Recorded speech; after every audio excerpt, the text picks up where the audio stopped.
हरे कृष्णा। नमस्कार दोस्तों, आप सभी का मेरे चैनल में हार्दिक स्वागत है। दोस्तों, आज हम जानेंगे पुत्रदा एकादशी व्रत का पारण कब और कैसे करें, पारण का शुभ मुहूर्त क्या रहेगा और पारण कैसे किया जाएगा। साल 2024 में पुत्रदा एकादशी का व्रत सावन मास के शुक्ल पक्ष की एकादशी को किया जाता है। वैसे एक साल में 2 बार पुत्रदा एकादशी आती है, एक पौष मास में और दूसरी सावन मास में। तो सावन मास के शुक्ल पक्ष की एकादशी को पुत्रदा एकादशी कहते हैं और 2024 में पुत्रदा एकादशी का व्रत 16 अगस्त को किया गया है।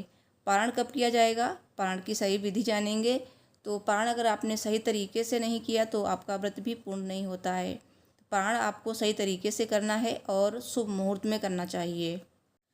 और पारण कब कब नहीं करना चाहिए ये भी हम जानेंगे इस वीडियो में। दोस्तों, व्रत खोलने को पारण कहा जाता है। तो एकादशी व्रत बहुत ही ज़्यादा महत्वपूर्ण होता है और बहुत ही कठिन होता है। तो जितना महत्व एकादशी व्रत का होता है उतना ही महत्व एकादशी व्रत पारण का होता है। तो पारण कभी भी ऐसे ही नहीं करना चाहिए, हमेशा शुभ मुहूर्त में पारण करें और पारण नियम के अनुसार करना चाहिए, तभी व्रत पूर्ण होता है और व्रत का पूर्ण फल तभी आपको मिलता है। तो आइए जानते हैं। इससे पहले आप सभी से रिक्वेस्ट है, इस वीडियो को लाइक कीजिए और चैनल को सब्सक्राइब कर लीजिए। कमेंट बॉक्स में जय श्री हरि विष्णु जी अवश्य लिखिए। दोस्तों, एकादशी व्रत का पारण कभी भी सूर्योदय के पहले नहीं किया जाता है। तो एकादशी व्रत का पारण द्वादशी तिथि में करते हैं, लेकिन कई बार तिथि के घटने बढ़ने के कारण द्वादशी तिथि सूर्योदय के पहले ही समाप्त हो जाती है। तो ऐसे में भी एकादशी व्रत का पारण सूर्योदय के पहले नहीं करना चाहिए। तो पारण कब करना चाहिए हम ये भी जानेंगे। और एकादशी व्रत का पारण कभी भी हरिवासर में नहीं किया जाता है। द्वादशी तिथि की पहली 1/4 अवधि को हरिवासर कहा जाता है और इस अवधि में पारण बिल्कुल नहीं करें। जो लोग जाने अनजाने इस अवधि में पारण करते हैं यानी कि व्रत खोलते हैं, उन्हें पाप लगता है और व्रत भी पूर्ण नहीं होता है। और दोस्तों, अगर द्वादशी तिथि सूर्योदय के पहले समाप्त हो जाती है तो पारण कब करना चाहिए, जैसे कि हमेशा शुभ मुहूर्त में पारण किया जाता है। तो मैं हमेशा अपनी वीडियो में एकादशी व्रत पारण का मुहूर्त बताती हूँ और आप मेरी वीडियो देखा कीजिए, चैनल को सब्सक्राइब कर लीजिए और हर एकादशी के पारण की वीडियो मैं डालती हूँ, तो आप देखा कीजिए, आपको शुभ मुहूर्त पता चल जाएगा। तो हमेशा शुभ मुहूर्त होता है पारण का। अगर द्वादशी तिथि पे नहीं है तो त्रयोदशी तिथि पे होता है। तो हमेशा शुभ मुहूर्त में ही पारण करना चाहिए।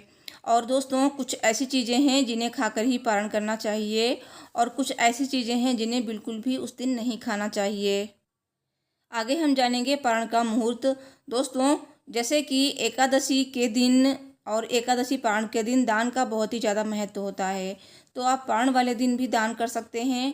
तो पारण में आप ब्राह्मणों को अपने घर आमंत्रित करें और उन्हें भोजन कराकर दान दक्षिणा देकर पारण कर सकते हैं। तो दान अवश्य दिया जाता है और दान में आप पीली चीज़ों का दान कर सकते हैं, पीले फलों का दान करें, चने की दाल का दान किया जाता है, गुड़ का दान करें और छाता, जूता, चप्पल। साथ ही इस दिन आप भगवान विष्णु को जो भी चीज़ें प्रिय हैं उनका भी दान कर सकते हैं, चावल का भी दान कर सकते हैं। और सबसे ज़रूरी है आप ज़रूरतमंदों को दान करें, उन्हें जिस भी चीज़ की ज़रूरत है उसको ज़रूर दें। और अगर दान लेने वाला कोई नहीं है और मतलब ब्राह्मण भी नहीं है तो आप मंदिर में दान कर सकते हैं या फिर आपके आसपास जो भी ज़रूरतमंद लोग हैं उनको दान करें। दोस्तों, आप आइए जानते हैं कि पारण का मुहूर्त क्या रहेगा। तो पारण किया जाएगा 17 अगस्त की सुबह 5:51 से 8:05 तक। तो इस समय आप पारण करें। दोस्तों, भगवान विष्णु को तुलसी पत्र बहुत ही ज़्यादा प्रिय हैं, तो तुलसी पत्र को अपने मुख में रखकर भी पारण कर सकते हैं। साथ ही सेम खाकर भी पारण किया जाता है और चावल खाकर भी पारण कर सकते हैं। साथ ही आंवला खाकर भी पारण कर सकते हैं। इस समय आंवला का सीजन नहीं है। और अगर आपका अगले दिन कोई दूसरा व्रत है तो आप शुद्ध देसी घी को मुख में रखकर भी पारण कर सकते हैं। सेम खाकर भी पारण किया जाता है।